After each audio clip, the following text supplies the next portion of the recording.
Hello everyone, today we are going to see the Basel Accord. Imagine waking up one day, checking your bank account and seeing that your money is gone. No bank fraud, no transaction, no cyber fraud, but just a bank collapse. Yes, bank collapse. Many times it has happened in the past that banks have collapsed, and it has happened repeatedly, multiple times. Banks generally collapse because they take excessive risk and they have lesser capital reserve to cover up their losses. So the question arises that why do banks fail? Why do banks fail? Banks fail because of excessive lending. Excessive lending. Second reason, poor risk management. Risk management. Third, no or less capital reserve to cover their losses. These are the three reasons because of which banks fail. So the question arises that what is the solution? The solution lies behind a set of global regulation called Basel Accord. Basel Accord was brought to prevent the financial crisis of the bank and to ensure that the banks run smoothly. Because of that, the Basel Accord was brought. In this class, we will understand Basel Accord 1, 2, and 3. So let's see that how this Basel Accord was created. Let's see the brief history of how the Basel Accord was created. Basel Accord was created by BCBS. It was created by BCBS, Basel Committee on Banking Supervision. It was created by this in 1974. How this Basel name came? It came simply because of the Basel city, which is situated in Switzerland. In Switzerland, there is a FIFA which sets the norms for football in all over the world. In the same way, for all over the world, for the central banks like Reserve Bank of India, the norms are set by the Basel Accord, and the agency, the central agency under which this BCBS committee was formed was BIS, Bank for International Settlement. Under this BCBS committee was set, and this committee formed the Basel Accord. Let's see the Basel 1, 2, 3, one by one.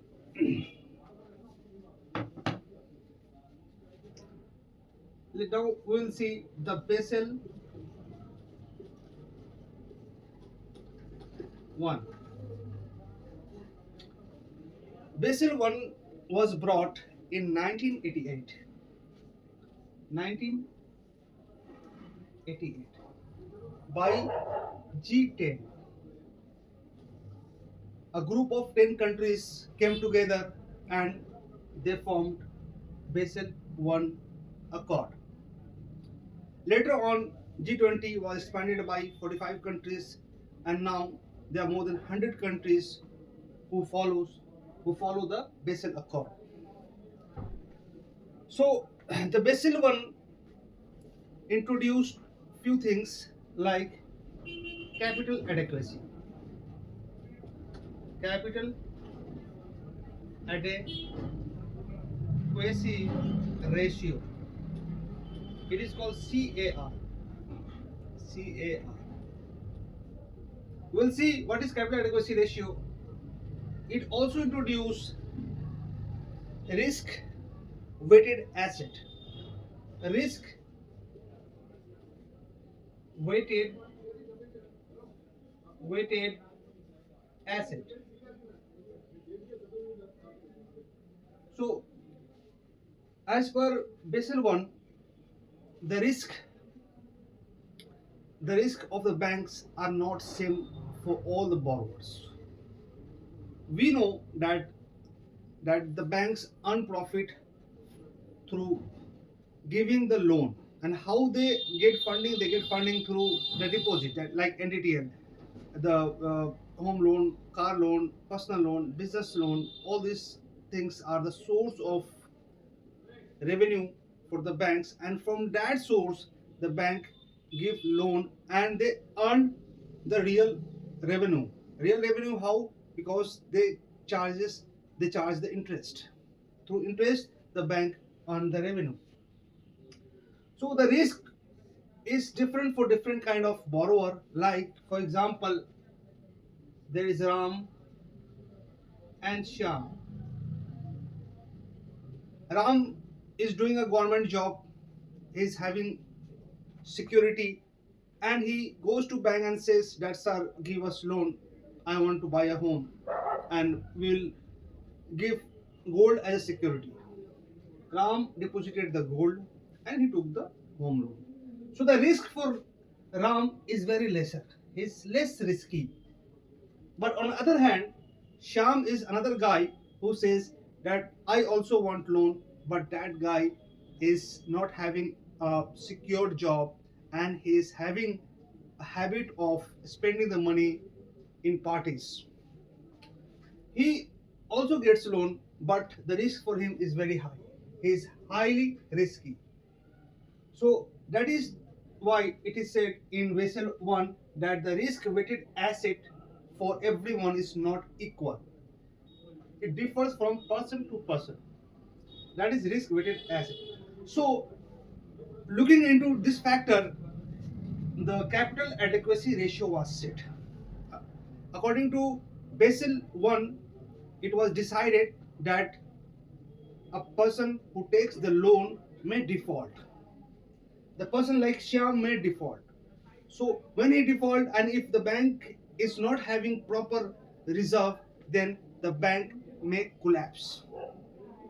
The bank may collapse like earlier banks which has collapsed, like Lehman Brothers in 2008, BCCI collapsed, and many other banks collapsed. So you need to have a minimum balance. So 8% CAR was set. What does it mean?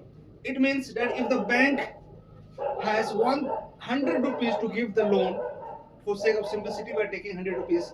If the banks are having 100 rupees, then according to Basel I, the bank should keep 8 rupees with them and give 92 rupees as loan. This 92 rupees will be given as a loan, and 8 rupees which cannot be given as a loan. It should be with the bank themselves. And it will help when person like Shyam defaults. Person like Shyam, when they default, this 8% will help them to survive. Now the question arises, how this little 8 rupees will help in surviving? It will help because not everyone defaults. Ram is also there. Ram will not default. Only few people will default. But when we count few people, they will become huge. And when we count this 8%, it will become huge because deposits are very high. The loans given to the people are very high. So considering that 8% will be sufficient for a bank to become more resilient against the default. So this was the thing which was brought under Basel I. Few more concepts were brought in Basel I. That is Tier 1 and Tier 2 capital. What does it mean? It means that the banks need to have asset in form of equity share, preference share, or reserve. Means Tier 1 capital is the capital it is owned by the bank, and tier 2 is the borrowed amount, borrowed in form of the the NDTL, that is the fixed deposit, saving deposit, recurring deposits that people deposit. These are part of tier 2. So this is all about the Basel I. It came in 1988, but India adopted this Basel I in 1999. This is important. The question may come, when India adopted Basel I. It is 1999. Now let's see the Basel II.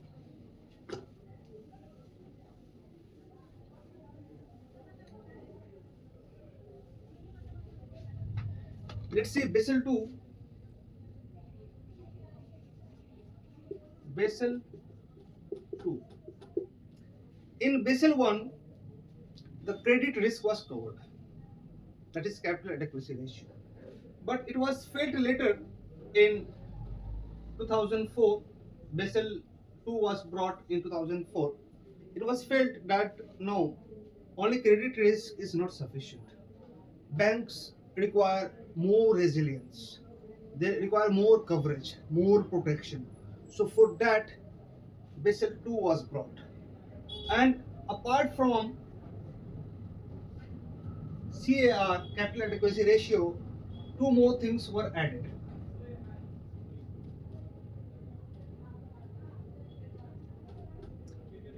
Market supervision,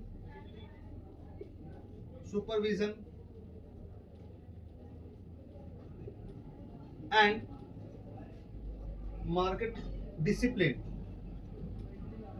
Discipline was added to Basel II. It means that yes, 8% reserve the banks will have to keep with themselves. Apart from these, two more things should be added, like market supervision and market discipline. What is market supervision? There are different kind of risk, like credit risk. If person like Shyam fails, then there should be adequate coverage, adequate reserve. But apart from this, there are other risks like operational risk. What happens? What will happen if the bank has expanded its branches, more than 10 branches, 100 branches, and that branches are not profitable? What happens when banks are employing more than 100 employees, 1,000 employees, which are not profitable, which are not productive? So this is operational also. Because of operational risk, bank may also collapse. So operational risk is one risk. Credit risk, which we have already seen, and then there is a market risk. Market risk is another factor. In 2008, there was a big crisis, a global crisis, not the war, but global financial crisis. In this crisis, the huge banks like Lehman Brothers failed. It collapsed. Lehman Brothers was called that it is too big to fail. These banks were also failed. Was also failed in 2008. So to cover that, market risk was also considered. The third thing is market discipline. Market discipline is required because everyone who is depositing their hard-earned money, like fixed deposit, recurring deposit, saving deposit, they want some assurance, some confidence that my money is safe in that particular bank, SBI, ICICI, whatever bank it is there. They want assurance that my hard-earned money is safe. And how that assurance will come? That assurance will come when the bank will say that, see, you have given us deposit, we have also given the loan out of that deposit to the other people, and we have given loan to different kind of people. Some are higher risky like Shyam, some are lower risky like Ram, because Ram is having security, he can give back the loan, but Shyam has high risk that he might default one day. So when banks will disclose the fact that how and to whom the loan is given, this is called disclosure, market disclosure. And market disclosure, and this comes with the market discipline. Means banks have to maintain market discipline, which is in form of market disclosure. Bank needs to disclose the fact. Now let's see Basel III. Basel III came in 2010, and there was certain circumstances under which this Basel III was brought. It was 2008 global financial crisis. In 2008, a big financial crisis happened in the US and it is spread all over the world. It was a subprime crisis. So in subprime crisis, what happened that the bigger banks like Lehman Brothers, BCCI failed. What happened that point of time that banks gave loan to three types of people like A, B, and C. It was categorized on the basis of their risk. A was low risky, B was medium term risky, and C was highly risky. So the loan were given to the C type of people, and later it was found that they defaulted. They could not give back their loan. And when the bank went to sell their property, their houses, the rate of that houses went down. The rate of houses went down, and because of that, bank could not recover the losses, and because of that, the bank failed, and that led to the onset of the 2008 global financial crisis. It is spread all over the world except India, and India was saved because it is said that the credit for this goes to Manmohan Singh and his LPG policy, liberalization, globalization, and privatization. Because of that, India was not impacted much because due to the global financial crisis. So, in this circumstance, the Basel III was brought. What happened in Basel III? In Basel III, the CAR, capital adequacy ratio, was increased from 8% to 10.5%. It means 2.5% extra capital adequacy ratio was set. It means earlier banks had to keep 8% with them. Now they will have to keep 10.5%, and they can give only 89.5 rupees as a loan if they are having 100 rupees. Apart from this, the tier 1 capital, which I have already discussed, tier 1 capital, the common equity was also required to be increased. It increased to 6%.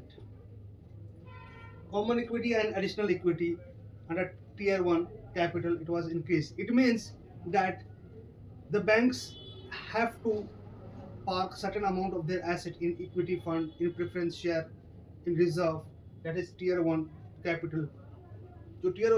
So before giving loan, they must have at least 6% of their total amount which they give as a loan in form of equity, in form of preference share, that is tier 1 capital. So tier 1 capital was raised, and capital adequacy overall was raised by 2.5%, and total it was raised to 10%. The second thing which was brought in Basel III was liquidity standard. Liquidity standard. Liquidity standard was brought in two forms. First is liquidity coverage ratio, and second is net stable fund ratio, LCR and NSFR. LCR, liquidity coverage ratio, and NSFR, net stable fund ratio.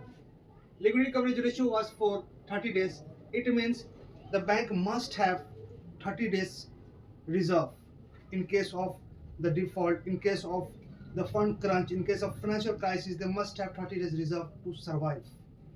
That is liquidity coverage ratio. In under NSFR, the banks must have 1 year reserve to survive in case of financial crisis. So this was done to ensure that the global financial crisis like situation can be averted. And the third thing which was brought in the Basel III was leverage ratio. Leverage ratio. And leverage ratio was set up to 3%. It means that if the banks are giving loan of rupees 100, they must have rupees 3 of their own. That 3 rupees should come from the asset of the bank, and that 97 rupees the banks can take from the deposits, the fixed deposit, the RD, in form of deposit they can take, but that 3% must be from their own reserve, that is leverage ratio.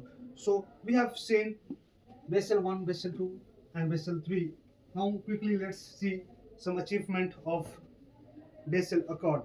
The first achievement is the NPA. The non-performing asset of the banks went down to large extent, and the world managed to survive the situation like COVID-19, because in COVID-19 there was a recession. Because of Basel III, the world survived the pandemic and big recession was averted. The challenge was that it led to the liquidity crisis.